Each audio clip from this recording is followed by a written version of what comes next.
एक पुलिसमैन जो है वो ड्यूटी करके आ रहा था, नाइट ड्यूटी।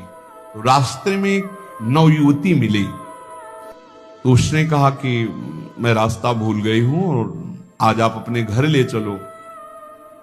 उसका ब्याह हुआ नहीं था, पवित्र भाव से वो घर ले गया। जब घर में ले गया तो फिर उसका पवित्र भाव हो गया उस युवती का। वो तो घर ही था। सुबह निकल गई साथ, बड़ा खुश हुआ कि यार।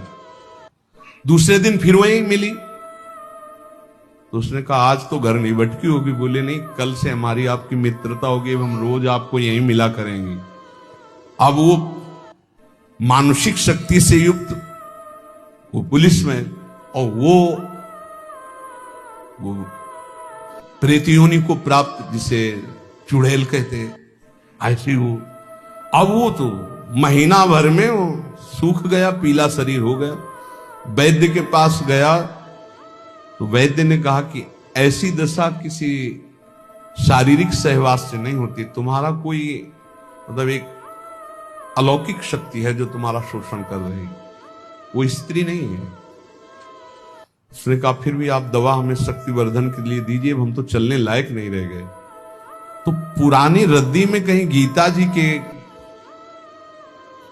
कोई परिचय में श्लोक जैसे लिखे तो पुराने उसमें गीता जी के श्लोक, उसमें उसने पुड़िया बना वो पुड़िया ऐसे डाल ली, और उसने जाके गुस्सा में दरवाजा बंद कर लिया कि आज से हम मिलेंगे ही नहीं, हमारा तो जीवन ही बर्बाद हो गया। तो देखा पार्श्व में बैठी, उसके होश उड़ गए। उसने कहा कि आप कौन हो, कहां से आई हो? वह इतने दिन से मिल रहे, अभी ये नहीं जान रहे कौन हो? बोले कहां से आए हो? वह झरोखे से आई। तो उसके होश उड़ गए, झरोखे से आई इसका मतलब?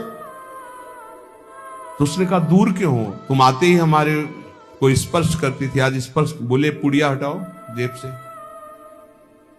उसने पुड़िया में क्या? बोले इसमें गीता का श्लोक लिखा हुआ है, मैं तुम्हें स्पर्श तब तक नहीं करूंगी जब तक है, और देखो तुम हमें तनिक भी प्यार करते हो तो पुड़िया हटाओ। उसने कहा पुड़िया कैसे हटा सकते हैं? अब उस दिन वो बैठी रही पर स्पर्श नहीं हुआ, और समय आने पर चली गई। दूसरे दिन उसने गीता का पूरा जेब में रख लिया, और जहां आती ना यदा यदा धर्मस्य ग्लानिर्भवति, आना ही बंद हो गया।